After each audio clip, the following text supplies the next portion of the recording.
हर देश अपनी संस्कृति, सामाजिक व्यवस्था, ज्योग्राफी, भोजन और जलवायु में अलग अलग होता है और हर एक देश की अपनी एक खासियत होती है जिसके लिए वो जाना जाता है। अगर ऑस्ट्रेलिया की बात करें तो ऑस्ट्रेलिया अपने प्राकृतिक अजूबों, ओपन बीचेस, समुद्र तटों, रेगिस्तानों, द बुश और द आउटबैक के लिए विश्व स्तर पर मशहूर है। ऑस्ट्रेलिया दुनिया के सबसे अर्बनाइज्ड कंट्रीज में से एक है। ये सिडनी, मेलबर्न, ब्रिस्बेन और पर्थ जैसे अपने आकर्षक मेगा शहरों के लिए जाना जाता है। लेकिन आपको जानकर हैरानी होगी कि ऑस्ट्रेलिया का 90% पॉपुलेशन सिर्फ 0.23% एरिया में रहते हैं। इसके पीछे की वजह क्या है, जानेंगे सब कुछ इस वीडियो में, तो बने रहिए हमारे साथ वीडियो के अंत तक, क्योंकि आज की वीडियो काफी इंटरेस्टिंग होने वाली है। दोस्तों, हम सब ने बचपन में तो ये जरूर पढ़ा होगा कि ऑस्ट्रेलिया दुनिया का 6वां सबसे बड़ा देश है। इसके क्षेत्रफल की बात करें तो ये 76,17,930 स्क्वायर किलोमीटर्स में है, जो कि हमारे देश से 2 गुना ज्यादा बड़ा है। और अगर ऑस्ट्रेलिया की जनसंख्या की बात करें तो इसकी कुल आबादी सिर्फ 2.5 करोड़ है, जो कि हमारे देश के कैपिटल दिल्ली की जनसंख्या से भी कम है।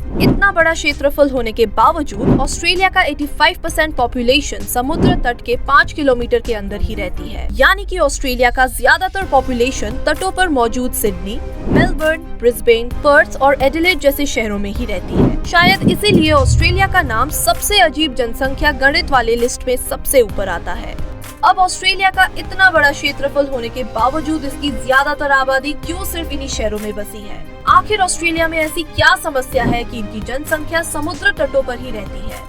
सबसे पहले आइए नजर डालते हैं ऑस्ट्रेलिया के मैप पर, ताकि हम उसके ज्योग्राफिक स्थिति के बारे में अच्छे से जान सके। दोस्तों, ऑस्ट्रेलिया प्रशांत महासागर और हिंद महासागर से घिरा हुआ देश है। हम सब ने स्कूल में ये तो जरूर पढ़ा होगा कि ऑस्ट्रेलिया सबसे छोटा कॉन्टिनेंट है और वो सबसे बड़ा आइलैंड और देश भी है। इसका मतलब ये है दोस्तों कि ऑस्ट्रेलिया एक लौती ऐसी जगह है जो कॉन्टिनेंट, देश और आइलैंड भी है। दरअसल ऑस्ट्रेलिया की खोज तब हुई थी जब अंग्रेज भारत को खोज रहे थे। वैसे तो ऑस्ट्रेलिया की खोज 17वीं शताब्दी में जेम्स कुक और एबल जैनजून टैस्मैन ने की थी। दोस्तों, आपको जानकर हैरानी होगी कि जहां हमारे देश का जनसंख्या गणितः 464 व्यक्ति प्रति वर्ग किलोमीटर है, वहीं दूसरी ओर ऑस्ट्रेलिया का साल 2020 तक सिर्फ 3.3 व्यक्ति प्रति वर्ग किलोमीटर था। अब ऑस्ट्रेलिया के पश्चिम में स्थित पिलबारा इलाका, जो जापान देश जितना बड़ा है, उसमें सिर्फ 10,000 लोग रहते हैं। इतना ही नहीं, वो 10,000 लोग भी सिर्फ एक ही शहर में बसे हुए हैं। वहीं दक्षिण ऑस्ट्रेलिया में स्थित बड़े शहर एडिलेड, जहां 1.3 मिलियन की आबादी रहती है, उसके पास मौजूद एक ग्रामीण इलाके में जो मशहूर फ्रांस से भी साइज में बड़ा है, सिर्फ 3,170 लोगों का ही निवास स्थान है। आपको जानकर हैरानी होगी कि इजराइल जितनी बड़ी ऑस्ट्रेलिया की एना क्रिक जगह पर एक प्राइवेट कंपनी सिर्फ एनिमल हस्बेंड्री कर रही है और इस क्षेत्र में इस कंपनी के सिर्फ 8 एम्प्लॉइज रह रहे हैं और जानवर रहते हैं। अब ऐसा होने के पीछे कई कारण हैं। सबसे पहले कारण की बात करें तो वो है ऑस्ट्रेलिया की भूमि। जी हाँ दोस्तों,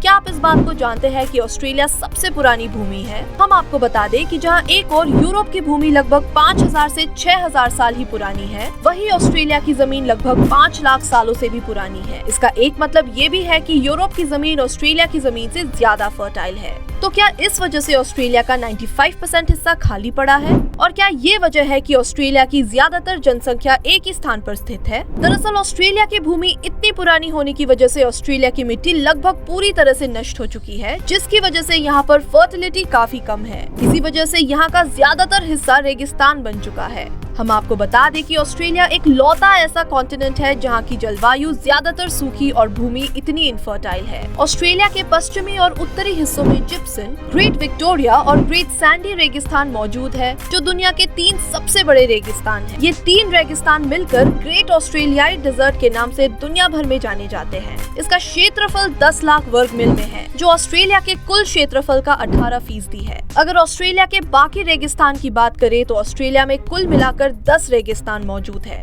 और ऑस्ट्रेलिया के बाकी 35% हिस्सों में बड़े पहाड़ मौजूद होने की वजह से बारिश होने की भी समस्या रहती है। इस वजह से इसके बाकी 35% हिस्सों को भी रेगिस्तान ही माना जाता है। तो दोस्तों, इस हिसाब से ऑस्ट्रेलिया का कुल 70% हिस्सा रेगिस्तान और कम बारिश वाले इलाके मौजूद है। इसी के चलते यहाँ इंसान नहीं बसते हैं और ये जमीन खाली पड़ी रहती है। इस जगह पर ऑस्ट्रेलिया के सिर्फ 3% पॉपुलेशन ही रहती है। वही ऑस्ट्रेलिया के एक फेमस शहर पर्थ की बात करें तो ये समुद्री इलाके से बहुत पास है, इसीलिए यहाँ पर बारिश होती रहती है और इस जगह पर इंसानी बस्ती देखने को मिलती है। ऑस्ट्रेलिया के पूर्वी तट की बात करें तो यहाँ ऑस्ट्रेलिया के 90% से ज्यादा आबादी रहती है, जो पूर्वी भाग केप यॉर्क से लेकर टैस्मेनिया तक उच्च भूमि की चेन से ढका हुआ है, जिसमें ऊंचे ऊंचे पत्थर शामिल हैं। इसे ग्रेट डिवाइडिंग रेंज से जाना जाता है। इसके अलावा भी ऑस्ट्रेलिया के पूर्वी, उत्तर पूर्वी और दक्षिण पश्चिमी भागों में हवा प्रशांत महासागर की ओर से चलते हैं और ग्रेट डिवाइडिंग रेंज का इसी क्षेत्र में होने की वजह से ये प्रशांत महासागर से आने वाले मानसून को रोकती है, जिसकी वजह से इन क्षेत्रों में ज्यादा बारिश होती है। इसीलिए ऑस्ट्रेलिया में इन्हीं पूर्वी तटों पर ज्यादा बारिश होने की वजह से ऑस्ट्रेलिया के ज्यादातर लोग इन्हीं पूर्वी तटों पर रहते हैं। साफ पानी और खेती के लिए उपयुक्त भूमि भी लोगों को वहाँ पर बसने के लिए एक अहम भूमिका निभाता है। अब अगर ऑस्ट्रेलिया की बात करें तो इसका पश्चिमी और उत्तरी भाग, जहाँ पर ज्यादातर पत्थर और रेगिस्तानी क्षेत्र मौजूद है, वही ऑस्ट्रेलिया के दक्षिण पूर्व जाने पर ऑस्ट्रेलिया के दो प्रमुख नदियाँ डार्लिंग और मरे नदियाँ बहती है, जो ग्रेट डिवाइडिंग रेंज के पहाड़ों से निकलती है। ये दो नदियाँ आगे चलकर आपस में मिल जाती है,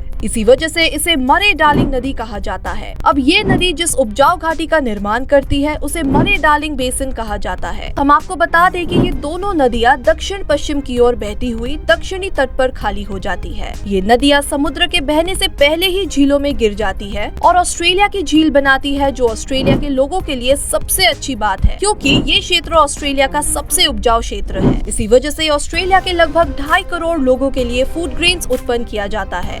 इससे दोस्तों एक बात सामने आती है कि ऑस्ट्रेलिया का 6% हिस्सा ही ऐसा है जहां अच्छे से खेती होती है और इनका ये सारा क्षेत्र ऑस्ट्रेलिया के पूर्वी ओर ही स्थित है। और मरे डार्लिंग नदी की वजह से ही ऑस्ट्रेलिया के लगभग 30 लाख लोगों को पानी की पूर्ति होती है। लेकिन इस नदी की सबसे बड़ी समस्या ये है कि ये ग्रेट डिवाइडिंग रेंज से पहले है, इसलिए पानी ज्यादा मात्रा में नहीं है और इसमें सिर्फ 24,000 गीगालीटर ही पानी मौजूद है। अब क्योंकि ऑस्ट्रेलिया में बारिश ग्रेट डिवाइडिंग रेंज से पहले ही हो जाती है, इन नदियों में पानी की मात्रा की कमी होती है। अब तो आलम ये है कि मरे डार्लिंग नदी सूखने के कगार पर है। शायद इसी वजह से यहाँ के लोग ऑस्ट्रेलिया के पूर्व तटों की ओर जा रहे हैं। यही सारी वजह है जिसकी वजह से ऑस्ट्रेलिया के पश्चिमी और उत्तरी क्षेत्र की तुलना में पूर्वी क्षेत्र की ओर आबादी का ज्यादातर हिस्सा रहता है। आप में से कई लोग इस बात से भी वाकिफ होंगे कि लगभग 1 करोड़ साल पहले ऑस्ट्रेलिया कॉन्टिनेंट एंटार्क्टिका कॉन्टिनेंट से जुड़ा हुआ था। फिर जब ये दोनों कॉन्टिनेंट एक दूसरे से अलग हो गए तो दोनों कॉन्टिनेंट्स में जलवायु परिवर्तन हुआ। जहाँ एक और एंटार्क्टिका बहुत ही ठंडी जगह है, वही ऑस्ट्रेलिया गर्म कॉन्टिनेंट है। खासकर ऑस्ट्रेलिया के उत्तरी भागों की बात करें तो दक्षिणी भागों का मौसम ज्यादा बेहतर रहता है, इसीलिए लोग दक्षिण पूर्वी तटों पर ज्यादा रहते हैं।